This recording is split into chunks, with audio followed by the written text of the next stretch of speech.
Shalom and welcome to day 39 of Counting the Omer, and I am Rabbi Benjamin here from Adat Yeshua Messianic Synagogue in Norwich. And I want to just share with you an experience I had a couple of evenings ago now. In fact, it was last weekend, and it was the Eurovision Song Contest. I don't know whether you watched that at all around the world, but it's one of these annual festivals which goes on with some great songs from different countries and so on. Normally it's just a lot of fun. But one of the themes that came out again for me this year while watching it, at least it seemed to sort of strike me a lot of some of the comments from the musicians who were there playing, was the whole point about global unity, about how mankind should pull together as one and have the global family of love and everything else, and all these wonderful words and expressions and desires of unity beyond national borders that were being expressed. And it really came out quite strongly as a theme this year. Maybe it's there always, I've just never been quite as aware of it, but certainly this year I was quite aware of it. Our desire for this kind of global unity of mankind coming together. Mankind is one, whether it's in some kind of political amalgamation, all the different isms, whether it's fascism, communism, whatever ism it is. You know what? They're all at the end of the day about the same thing, about creating this one world unity, one world government, or the esoteric forms of that in New Age, and so on. There are many different branches of this. And actually deep down, I think it's quite interesting. Mankind knows actually the monogenesis of us all. We know we came from the garden. We know actually we're all one family. We are. Look at the DNA. We're all one family. We're all one species, whatever word you want to use for this, but we are all one. National borders are just creations of men. We know this.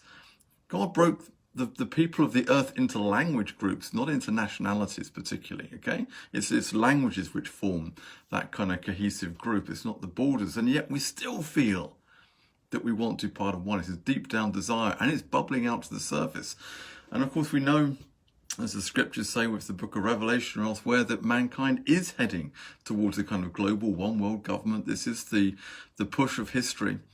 The Tower of Babel was destroyed by God and destroyed that first elements of that first expression of that global form of humanity coming together. We know what happens when people do come together like that around the world is that they end up eventually fighting God.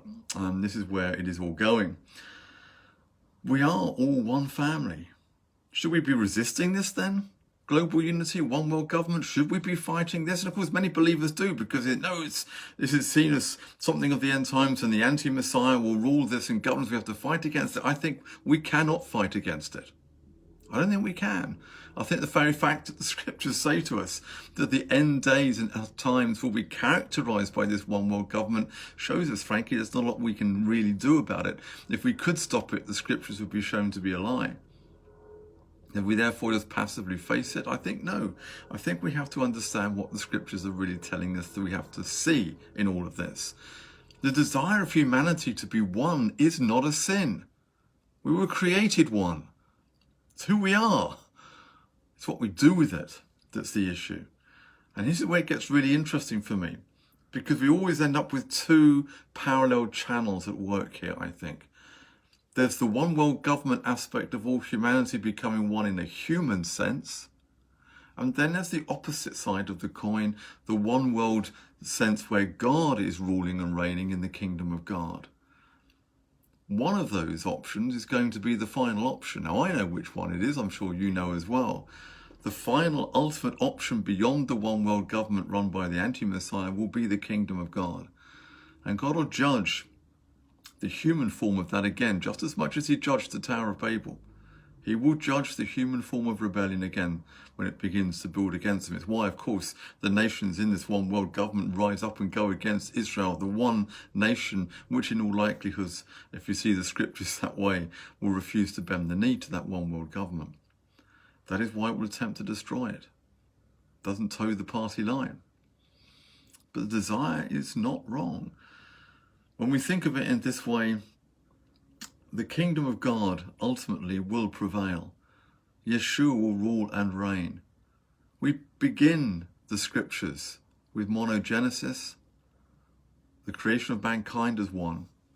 There was no Jew or Gentile. Adam and Chava weren't Jewish. They were just human. And as one of the persons said, there on in the Eurovision about there will be no more nationalities, we'll just be human. And I just thought that was a very interesting comment, that people are seeing this in this day, and not wrongly. We need to be human again, but who will lead us?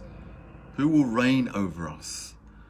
Will it be Yeshua? Will it be God who will rule us in the kingdom of God when we bow and bend the knee before the one and only God of Israel? Or will it be a kingdom of man dominated by the anti-Messiah? History is seen already by Adonai. He knows how it will end. I just am beginning to see, I suppose, through that Eurovision on Saturday night, how man's hearts are yearning for this unity, but of course not under the ruling and the reign of Yeshua, of God, but under the reign of humanity. That can only bring us yet more harm and evil. But when we're united under the rule of God, then there will be perfection. Then there will be peace and harmony in our day. These are our options. Do we group together as human beings with humanity in the middle, or do we submit to God and his rule and his reign? That is where humanity is going. That is where history is going. We are now beginning to see those first birth pangs of that development towards these end times. Thank you for listening to me today. I will see you again tomorrow. I hope you listen tomorrow. Litrot, Toda Rabba. Bye-bye.